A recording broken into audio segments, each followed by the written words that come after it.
Alors, obtenir les renseignements nécessaires du maître d'ouvrage, des entreprises. Principalement pour vous, ce sera votre souci. Décomposer le projet en tâches élémentaires à l'aide du devis descriptif. Définir les tâches élémentaires à accomplir sur le chantier, le CCTP peut aider évidemment. On procède corps d'état par corps d'état en distinguant les tâches répétitives et non répétitives. Une centaine de tâches permettent en général l'établissement d'un planning qui reste encore d'une exploitation facile sans la nécessité d'un traitement informatique. Donc une centaine de tâches, ça permet déjà de voir venir. Ces tâches doivent être de poids sensiblement équivalent, ne concerner qu'un seul corps d'état, représenter un travail facilement identifiable sur le chantier, être parfaitement définissable dans le temps et dans l'espace afin d'être contrôlé sans équivoque, d'une durée assez courte pour que leur gestion en soit facilitée. Retenez ça, c'est une diapositive importante pour faire un planning. Poids équivalent, un seul corps d'état, un travail identifiable, définissable dans le temps, dans l'espace, qui peut être facilement contrôlé et d'une durée assez courte.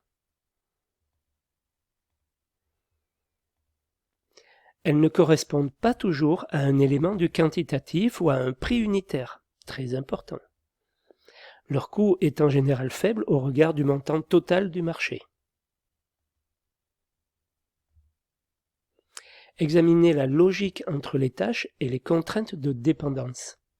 Cet examen conduit à l'établissement des graphes, répétitifs pour les étages courants, non répétitifs pour les sous-sols, pour le rez-de-chaussée bien sûr, pour les terrasses qui peuvent être toutes différentes.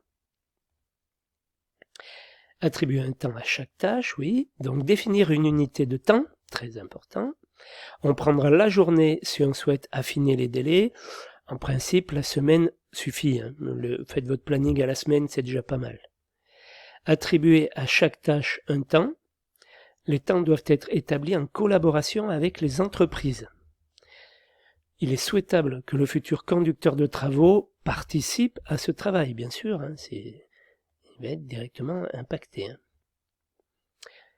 Donc, le graph planning. Lisser les tâches afin que les entreprises maintiennent leur effectif aussi constant que possible pendant toute la durée de leur intervention. Lisser une tâche, ça veut dire que le lundi, le mardi, le mercredi, enfin du lundi au vendredi, je vais avoir une équipe constituée du même nombre de personnes à un ou deux éléments près. Si le lundi j'ai 8 personnes, le mardi 2 personnes, le mercredi 5, le jeudi 10, ça va pas du tout. Lisser, c'est essayer d'avoir un nombre à peu près identique sur la semaine. Niveler les moyens, ce qui permettra ensuite d'établir les courbes financières au niveau des moyens financiers. Exemple de décomposition d'une opération en tâches élémentaires. Pour un étage courant d'un immeuble de logement, la structure, alors la structure, donc les murs, enfin toute la structure, les préfabriqués de façade, on va dire les murs non porteurs, les colonnes de plomberie, eau chaude, eau froide, eau usée, eau vanne, eau pluviale, puis les menuiseries extérieures, pré-cadres, menuiseries et vitrages, les cloisons et les doublages, l'enduit de ragréage, la pose des baignoires, la chape, carrelage et faïence ensuite, appareil sanitaire, distribution horizontale de la plomberie, menuiseries intérieures, huisseries, portes, plaintes, quincaillerie, parquet, forme, pose, ponçage, vernis, électricité et chauffage, descente sur huisserie, filerie, y compris boîtier et tableau, appareillage, y compris radiateurs électriques,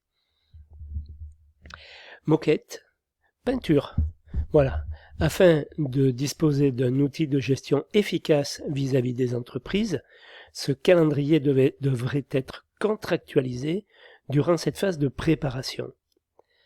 L'évolution du calendrier d'exécution peut entraîner la conclusion d'avenants suite aux modifications des contraintes. La pratique courante de la signature de ce calendrier au cours d'une réunion de préparation n'apporte pas la même sécurité juridique. Voilà, en ce qui concerne le calendrier des travaux, là.